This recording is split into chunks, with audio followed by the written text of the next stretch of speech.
हमारे साथ साझा करने के लिए।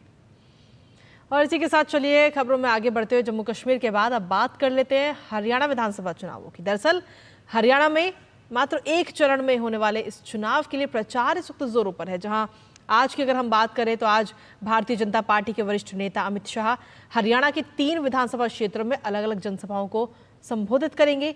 सबसे पहले अमित शाह हरियाणा के गुरुग्राम के बादशाहपुर विधानसभा क्षेत्र के ढोरका गांव में चुनावी रैली को संबोधित करेंगे। इसके बाद अमित शाह महेंद्रगढ़ के नांगल चौधरी विधानसभा क्षेत्र की अनाज मंडी में रैली करेंगे। तो वहीं दोपहर बाद करनाल के इंद्री विधानसभा क्षेत्र के जय हनुमान स्टेडियम कुंजपुरा में अमित शाह तीसरी जनसभा को संबोधित करेंगे और साथ ही भारतीय जनता पार्टी उम्मीदवार को जीत दिलाने की जनता से अपील करेंगे।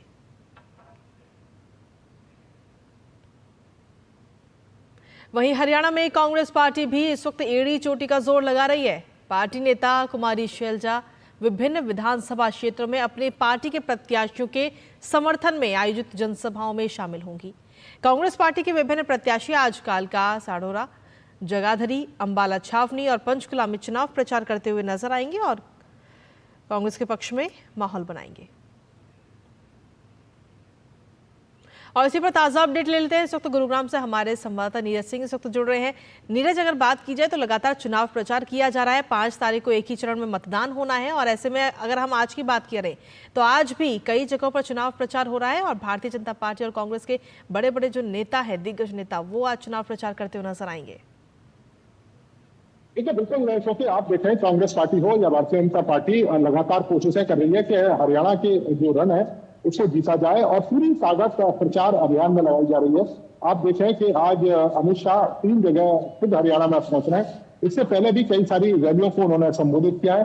कांग्रेस की तरफ से कुमारी शैलजा ने भी अपने अभियान में तेजी लाई है और आप देखें कल भी उन्होंने कई सारे जो विधानसभा क्षेत्र है वहां पर चुनावी सभाएं करेंगी। आज भी वो कई सारे विधानसभा क्षेत्रों में जाएंगे और ये विधानसभा क्षेत्र खासतौर से वो इलाके हैं जहां पर उनके समर्थक कह सकते हैं या उनके पसंदीदा उम्मीदवार है वो चुनावी मैदान में, चाहे अंबाला की बात करें या हम पंचकुला की बात करें।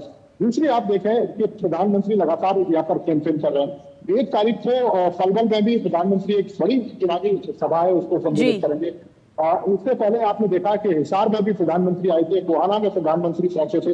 तो पूरी कोशिश यही की जा रही है कि ज्यादा से ज्यादा मतदाता है उनको अपनी तरफ किया जाए और यही कारण है कि जैसे जैसे नजदीक स्थिति आ रही है मतदान चुनाव के वातावरण भी काफी तेज हो गया है और दीपेंद्र हुड्डा भी लगातार कैंपेन कर रहे हैं। दीपेंद्र हुड्डा लगातार कैंपेन कर रहे हैं। आम आदमी पार्टी के कई सारे वोट को है वो के अंदर कर रहे हैं और मकसद यही है कि ज्यादा से ज्यादा को अपनी तरफ किया जा सकता है। जी नीरज, क्योंकि आप लगातार ग्राउंड जीरो पर मौजूद है, तमाम वोटर्स से भी आपकी बातचीत हुई होगी, तो आपसे जानना चाहेंगे कि हरियाणा विधानसभा चुनाव के बीच में अगर हम बात करें मुद्दों की तो विकास तो सबसे बड़ा मुद्दा है ही, लेकिन क्या विकास के अलावा जमीनी स्तर पर और भी कोई अन्य मुद्दा आपको नजर आता है?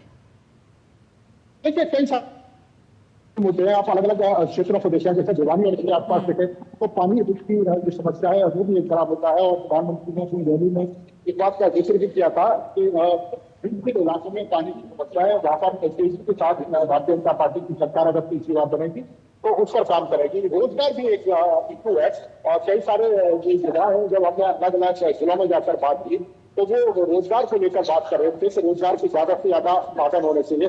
हालांकि इस बात का उन्होंने जिक्र जरूर किया है कि पिछले 10 सालों में जब हरियाणा के अंदर देखें तो पर्ची भर्ती का जो सिस्टम है वो खत्म हुआ है और जो वाकई काबिल उम्मीदवार है उन्हीं का सिलेक्शन हुआ है। इससे पहले 10 साल पहले पर्ची सर्चिंग चलती थी और केवल 5 वर्ष के लोग और रोहतक और इसके आसपास के इलाकों तक ही जो जॉब है मत चले जाते, लेकिन अब पूरे हरियाणा में जो लोग हैं अलग अलग जिलों में उनको रोजगार मिलता है। इसके अलावा महिलाओं का ये कहना था कि महंगाई पर थोड़ी सी अगर लगाम लगे तो निश्चित तौर पर उनका जो खर्चा बजट है वो बेहतर हो सके। तो ये अलग अलग तरह के मुद्दे हैं।